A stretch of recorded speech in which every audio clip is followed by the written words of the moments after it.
now. Either way, the push to find Gus is back on, and slowly but surely, the details of Gus's family are being pulled into the spotlight.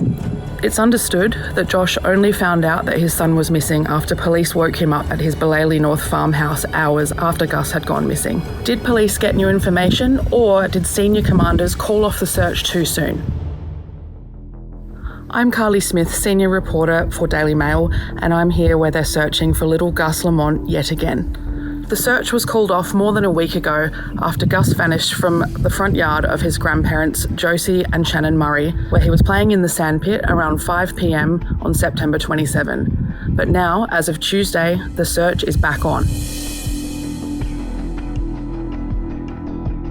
Behind me, around 80 Army personnel and several police officers have resumed the search on this sheep station called Oak Park. They're combing very difficult terrain out here. As you can see, there's some salt bush and some scrub, but out there it is largely featureless. There are a few hills and a bit of scrubland, but there's not much else. Oak Park Station is around 320 kilometres from Adelaide in South Australia's mid-north. The search radius for little Gus has now almost doubled. When it began, it was around 2 kilometres from the homestead. Now it's about 5 kilometres. Oak Park Station is around 45 kilometres from the Barrier Highway, which is the nearest major road. The track is rough and it has so far damaged several vehicles coming out to either cover the story or attend the search. Just yesterday we were told that a couple of Army personnel trucks managed to actually get separated from the rest of their convoy because the sand that is kicked up by all these vehicles is so thick that they actually lost touch with each other for a little while. Many people are asking the same question. Why have they resumed the search now? Did police get new information, or did senior commanders call off the search too soon? Either way, the push to find Gus is back on, and slowly but surely, the details of Gus's family are being pulled into the spotlight. Gus's devastated family remain stoic and are cooperating with the police investigation. You can imagine just how they're feeling, without having Gus and without having answers as to exactly where Gus is and what's happened to him. This would be traumatic for any family. It's understood that Shannon and Josie inherited Oak Park Station from Shannon's side of the family. Her father, Vincent, was a World War II hero who was a prisoner of war on the Thai-Burma Railway, and her mother was Claire. Grandparent Josie also happens to be transgender. Josie, who was formerly known as Robert, appeared to begin her gender transition after the death of Vincent Pfeiffer, Shannon's father. The town has been accepting of her choice, according to a Yunta source who I spoke to recently. It is unclear if Josie and Shannon's marriage is still intact after her transition, but they do still live together here at the homestead.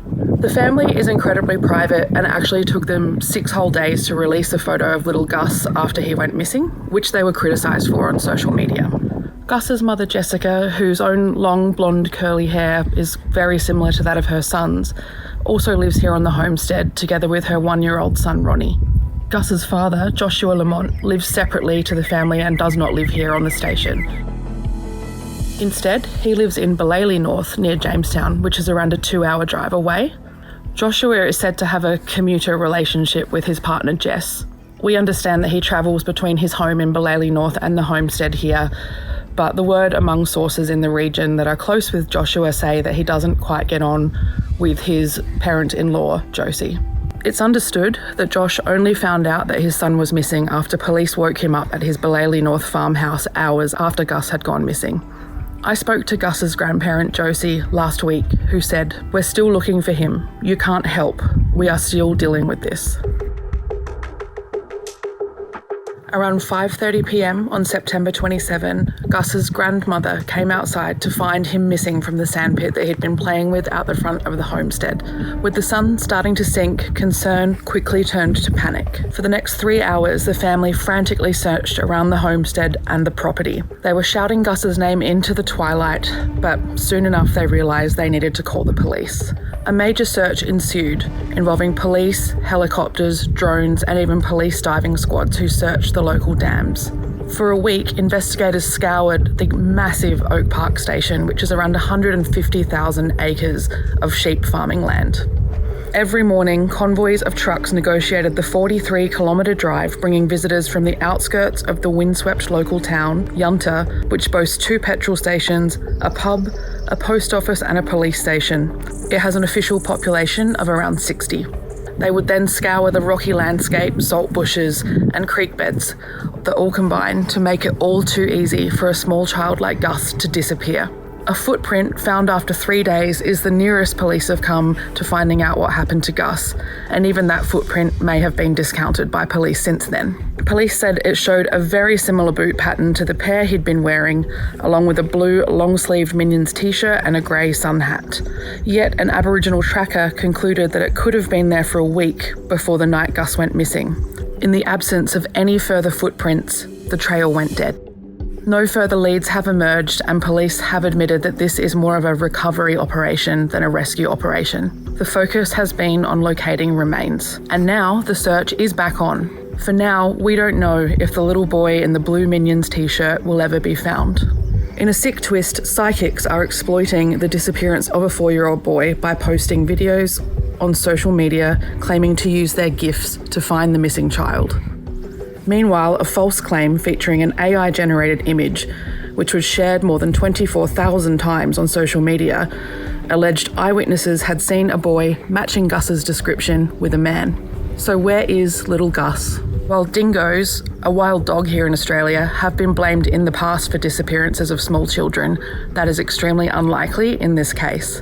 There are precious few in the land around Yunta, since sheep farmers tend to shoot them on sight. The region is also protected by a 1,600-mile dog fence designed to safeguard livestock. Crocodiles, which inhabit the north of Australia, are not found in the south. Gus is too big to have been taken by an eagle, and if he was found by a wild pig, there almost certainly would have been evidence of a struggle. Police divers have searched every pond and water tank in the area, although some think Gus may have fallen into a well or a mine, but none have been found within several miles of the property. There are precious few naturally occurring sources of food out here, which is why experts think it's very unlikely that a little boy would have been able to survive this long in the outback. So while the mystery of Gus Lamont's disappearance is yet to be solved, chances are that the little boy who was wearing a Minions t-shirt with his adorable curly blonde hair